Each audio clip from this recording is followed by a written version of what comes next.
किङ्कर प्रभु शरणं प्रपद्ये। प्रथम ही कहूँ नाथ मत धीरा, सब ते दुर्लभ कवन शरीरा। बड़ दुख कवन कवन सुख भारी, सो संक्षेप कहूँ विचारी।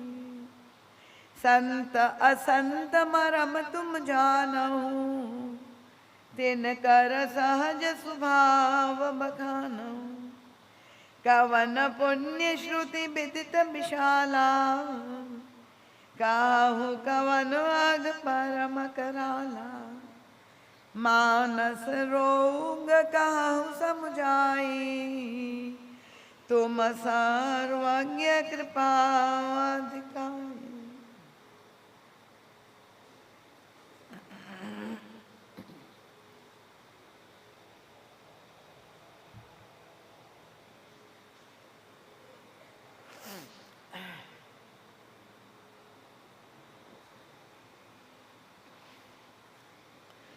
प्रभु के मंगलमय दिव्य नाम स्मरण के साथ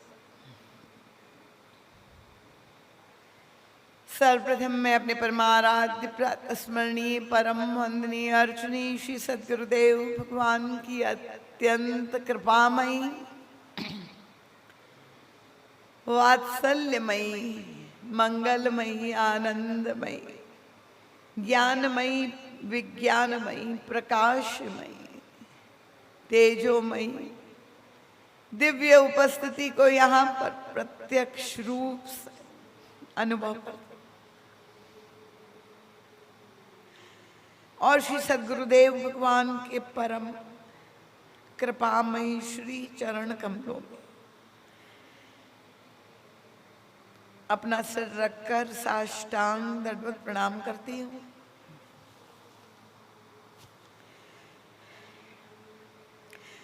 और यही गुरुचरणों में अंतर हृदय से प्रार्थना करती हूँ, आप ही का एक अत्यंत लघु यंत्र बनकर आप ही का संदेश सभी भक्तों के समक्ष रख सकूं, ऐसी बल बुद्धि विद्या और विवेक देने की कृपा करें।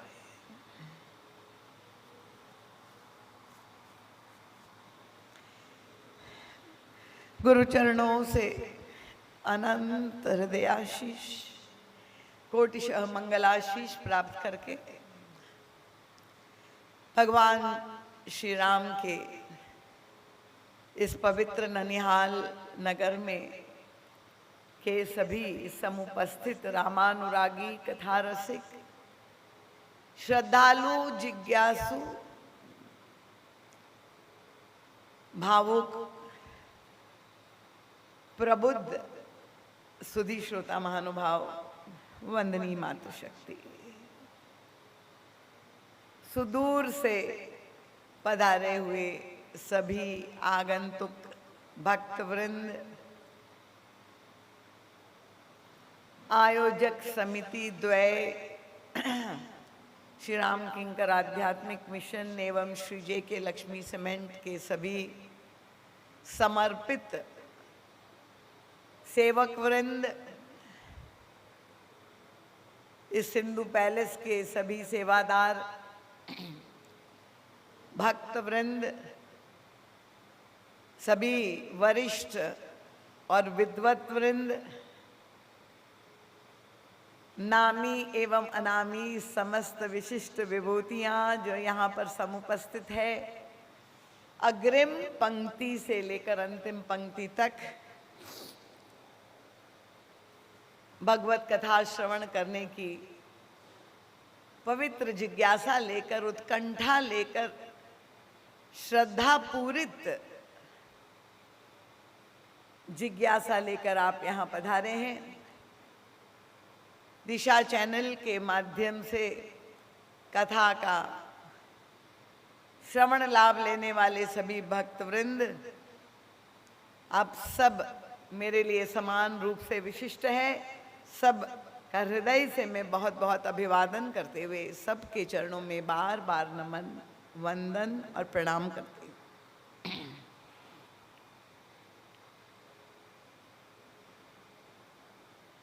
हमारे युगल सरकार, करुणा निधान, शील सिंधु, श्री राघव और परम वात्सल्यमयी ममतामयी स्वामिनी जी श्री सियाजू एवं श्री गुरुदेव भगवान की यह महती अनुकंपा से त्रिदिवसीय ज्ञान यज्ञ आज विश्राम की ओर बढ़ रहा है।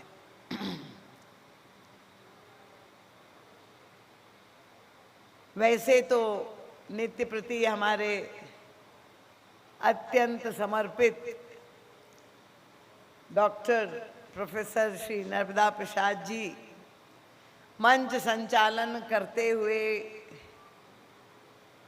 बड़ी चतुराई से हमें ये स्मरण दिलाते रहे कि माँ हम सब को एक विशेषाधिकार प्राप्त है, क्योंकि हम तो इस संसार से अलग है, भगवान श्री राम के ननिहाल निवासी है।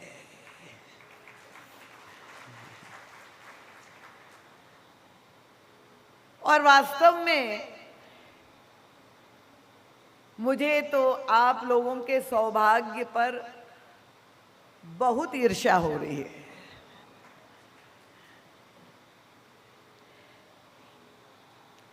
ईर्ष्या इसलिए हो रही क्योंकि उसका एक बहुत बड़ा प्रमाण ये त्रिदिवसीय अनुष्ठान, ये ज्ञान यज्ञ है, जो आप सब जानते हैं। यद्यपि हम उसे भूल जाना चाहते हैं कि जिस त्रासदी को हम सब लोगों ने भोगा है विभिन्न रूप में, वो वैश्विक महामारी की प्रतिक्रिया जन और समाज पर विभिन्न रूप में हुई है। और इसलिए जहां पर परिस्थितियां भी घोर प्रतिकूल थी और उसने लोगों की मनस्थितियों को भी प्रभावित कर दिया, तो ये दिव्य कथा की परंपरा जो इस ननिहाल में हमारे गुरुदेव के द्वारा चल रही है, मुझे बड़ी प्रसन्नता है। ये सामने ही प्रथम पंक्ति में बैठे हुए श्रोता ने मेरे स्वागत करने के लिए, यद्यपि मैं उनका नाम नहीं जानती हूँ, उन्होंने मुझे कहा, दीदी माँ आपका और मेरा संबंध बहुत पुराना है, मैं 50 वर्षों से कथा सुन रहा हूँ।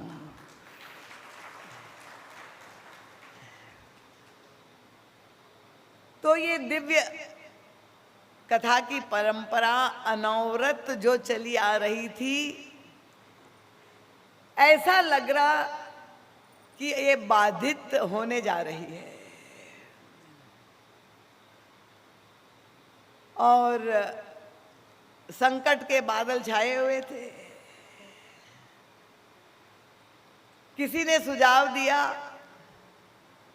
कि दीदी माँ ऐसा ना हो तो ये परंपरा जारी रहे, ऑनलाइन आप कथा कर दीजिए, यही आजकल चल रहा है। और मैंने कहा कि दूरदर्शन में आनंद तो है ही, पर निकट दर्शन में जो आनंद है वो दूरदर्शन में नहीं मिल सकता, क्योंकि दूरियां तो बनी ही हुई है आप में और हमारे बीच में। वो चैनल माध्यम बनता है और मुझे नहीं मालूम है कि वो कितना सशक्त सेतु है कि वो हम सब को उस तक पहुंचा सके। पर आप लोगों की जो प्रतिक्रिया मैं इतने वर्षों से सुनती आ रही हूँ, और इन 3 दिनों में जो पूरे समय सुबह से शाम तक जो विभिन्न प्रकार के हम लोगों ने भजन, सत्संग, कीर्तन का, साधना का के जो विभिन्न आयामों का आश्रय लिया, और आप लोगों को जो आनंद की अनुभूति प्रत्यक्ष दर्शन में हुई, क्या दूरदर्शन में हो सकती थी? कृपा पूर्वक बताइए। सामूहिक रूप से सब सहमत है। इसलिए मुझे बहुत प्रसन्नता हुई कि जब हमारे बेटे डॉक्टर गिरिराज ने मुझे अगले साल का निमंत्रण दिया, और वो दूरदर्शन का नहीं दिया, निकट दर्शन का ही दिया होगा, ये मुझे विश्वास है। तो ये जो आयोजन समस्त विपरीतताओं के बाद भी संभव हो पाया, उसमें विशुद्ध, ऐसा लगता है प्रभु की कृपा के बिना ये संभव ही नहीं था। कैसे सारे संयोग जुड़ते गए, और कैसा प्रभु ने जो निर्धारित किया था उसका ये प्रतिफल, ये हम सब को जो ऋषिमुख पर्वत पर बैठ करके प्रभु की गुणावली का आनंद करने का ये अवसर मिला है। तो ये मैं कह सकती हूँ कि यद्यपि प्रभु के ननिहाल निवासी कमजोर सिद्ध हो रहे थे, पर ये हमारे प्रभु का पक्षपात था आपके प्रति कि बलात् उन्होंने ये आयोजन करवा दिया और मुझे यहाँ पर भेज दिया। इसलिए मुझे आप सबसे बड़ी ईर्ष्या हो रही है। और आप सभी सेवादार जिन जिन ने, क्योंकि कृपा प्रभु की थी, पुरुषार्थ की भी आवश्यकता है, केवल कृपा से काम नहीं चल सकता। तो ये राम किंकर आध्यात्मिक मिशन गुरु परिवार सभी जो यहाँ पर उपस्थित है, जिस जिस रूप ने आपने अपनी पुरुषार्थ की द्वारा समय की, सामर्थ्य की, सेवा, जो भी अनुदान किया, समय दान दिया, ये इस ज्ञान यज्ञ की सफलता में एक बहुत बड़ी आप सबकी आहुति है। इसलिए आप सभी के प्रति बहुत बहुत मंगल कामना मैं व्यक्त करती हूँ, व्यासपीठ से आशीर्वाद प्रदान करती हूँ। जेके लक्ष्मी सीमेंट ने, जो प्रभु ने उनको सामर्थ्य दिया है, वो लक्ष्मी की सार्थकता हुई, ताकि वो सत्कार्य में उनके धन का जो है सदुपयोग हुआ और इतने भक्तों को उसका लाभान्वित हुए। तो निश्चित रूप से उनका सहयोग निरंतर मुझे वर्ष भर प्राप्त होता रहता है। भक्तिमती विनीता जी सिंघानिया और उनके सभी समस्त संगठन के लोग, सबके प्रति भी मैं व्यासपीठ से बहुत बहुत आशीर्वाद व्यक्त करती हूँ। और ये आयोजन सफल क्यों ना होता, क्योंकि इस बार के अध्यक्ष का नाम आप जानते हैं, आदरणीय तुलसी राम जी। जहां तुलसी और राम एक हो गए हो,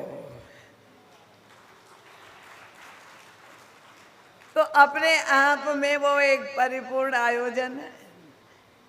और फिर भक्तों ने मुझे कहा कि दीदी माँ, हमें केवल हमारे कर्णों को, कानों को ही श्रवण लाभ नहीं मिला, पर हमारे पेट को भी, हमारे तन को भी, हमारी जिह्वा को भी रसपान का, प्रसाद का आनंद मिला।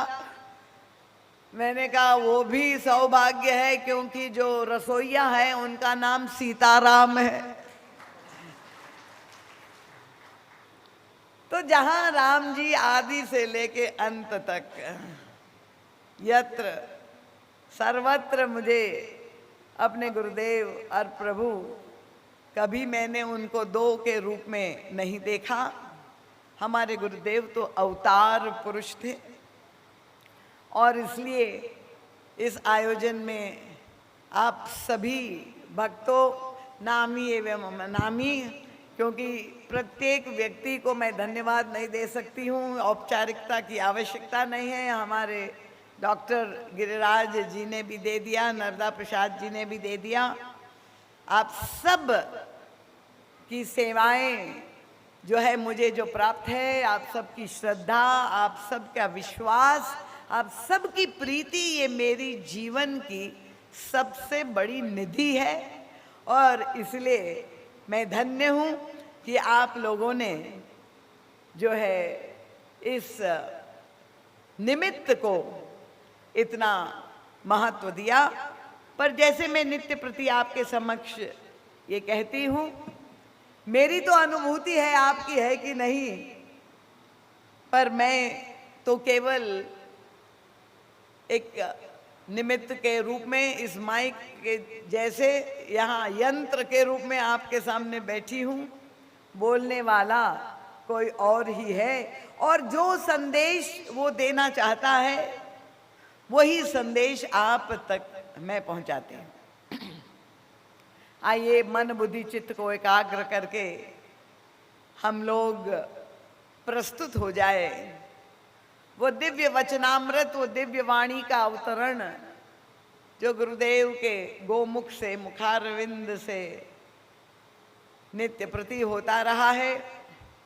अगर किसी को बीच में उठ के जाने की संभावना हो, पहले ही मैं आप लोगों से प्रार्थना कर दूं, समय बहुत कम है और अभी से आप उठ करके जाए। कथा में किसी भी प्रकार का व्यवधान ना हो, आपका सहयोग प्रार्थनीय है।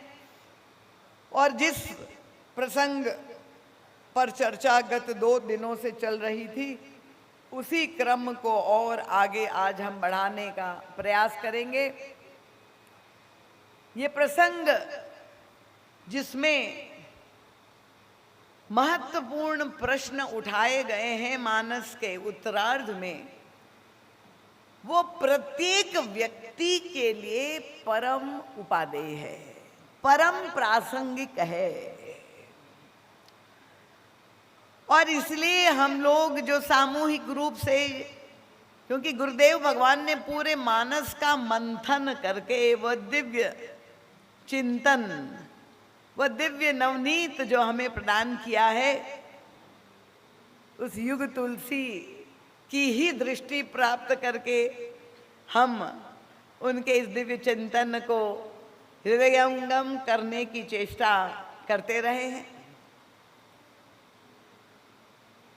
जो हम सब के जीवन की एक सबसे बड़ी समस्या है, उसका समाधान हमने मानसमय होकर के खोजने का प्रयास किया। और मानसकार गोस्वामी तुलसीदास जी ने निरूपित करते हुए हमारा दिशा निर्देश किया कि दुख का सबसे बड़ा कारण दरिद्रता है।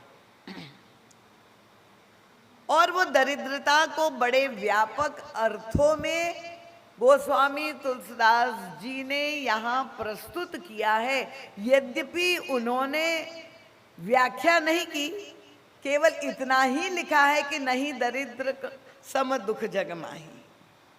पर गोस्वामी तुलसीदास जी 500 वर्ष पहले जो बात कह चुके, उसकी व्याख्या करने के लिए, हमें उसको समझाने के लिए पुनः एक अवतार युग पुरुष कर हमारे गुरुदेव के रूप में हुआ, जिन्होंने हम सबको गोस्वामी जी के आशय से अवगत करवाया।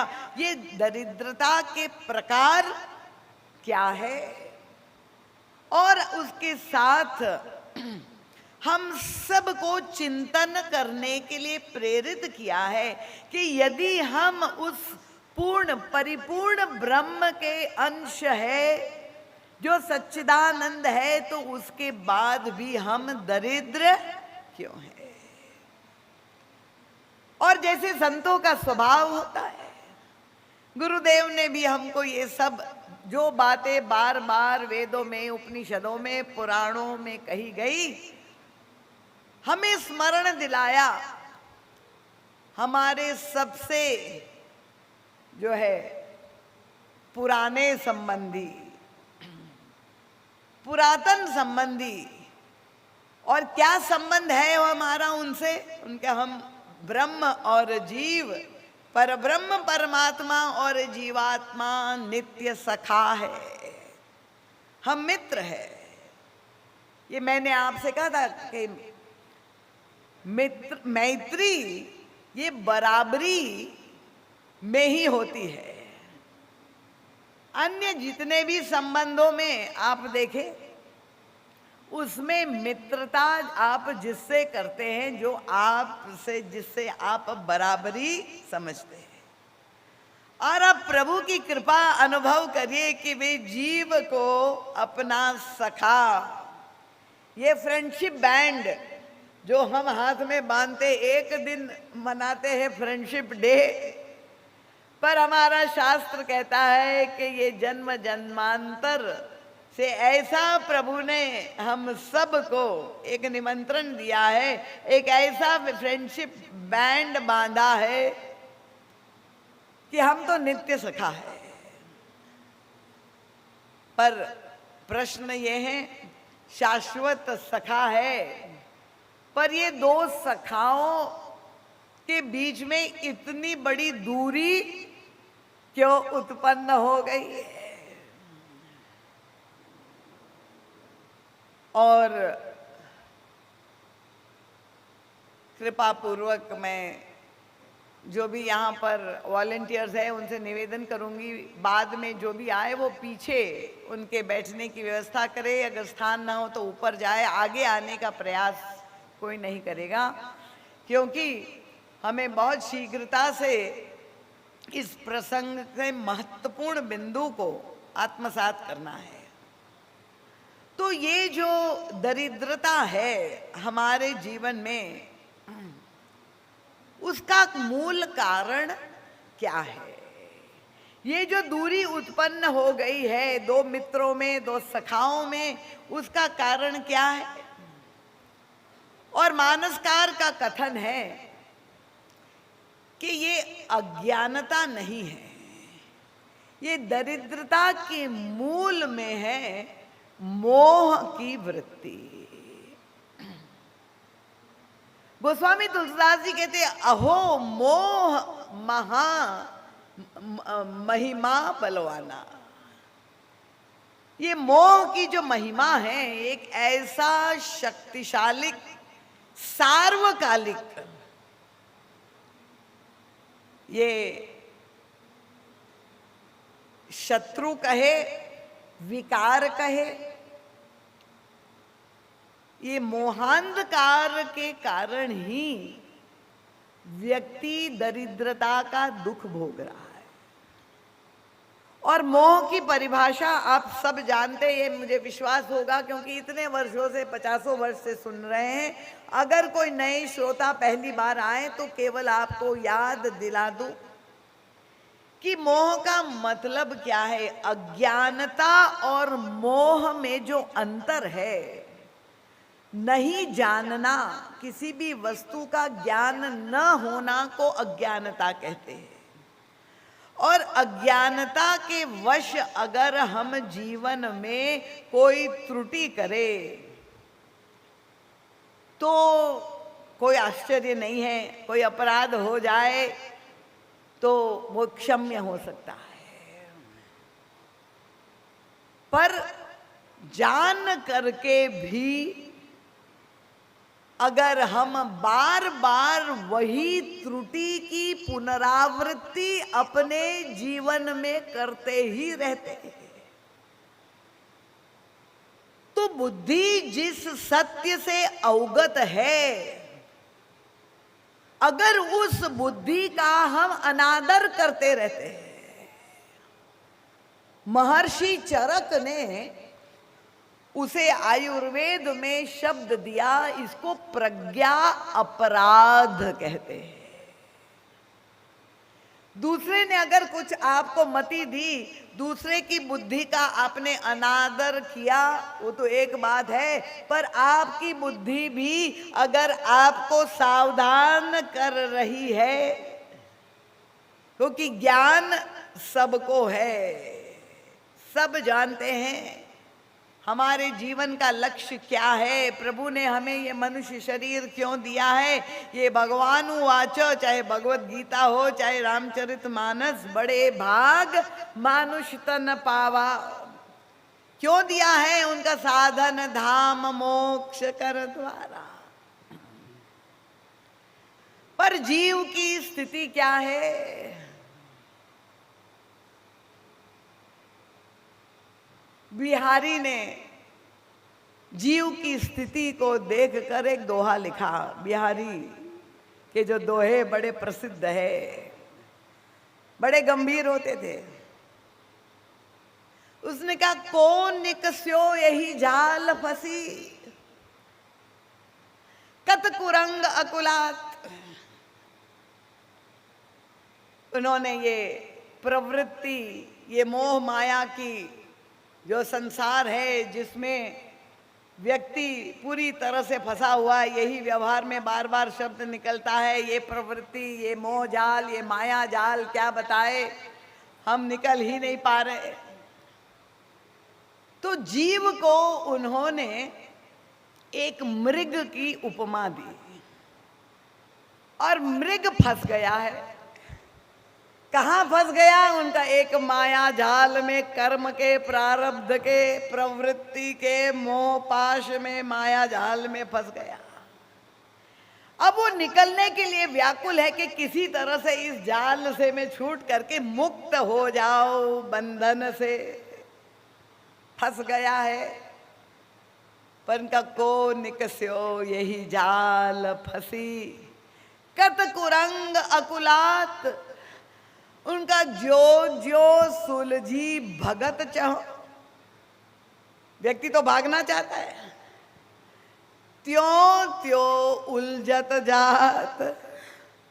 इनका जितना प्रयास करता है कि मैं सुलझा करके अब ये प्रवृत्ति को में से मैं निकल जाऊं, तो ज्यों ज्यों सुलझी भगन चाहो, पर त्यों त्यों उलझत जात। व्यक्ति और इस मोह माया के जाल में फंसता ही जाता है।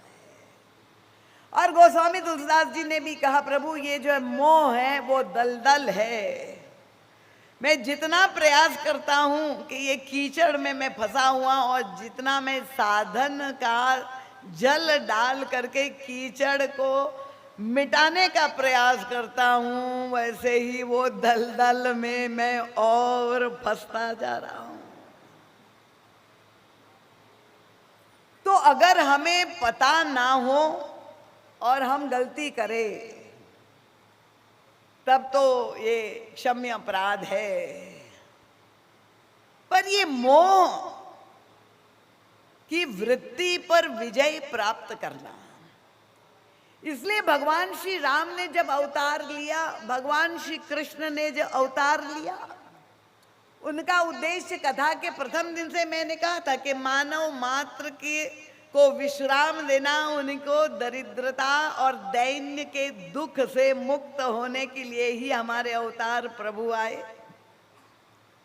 तो लीला में भगवान श्री राम ने इसलिए मानव जीवन में आने वाली सारी समस्याओं को स्वीकार किया, और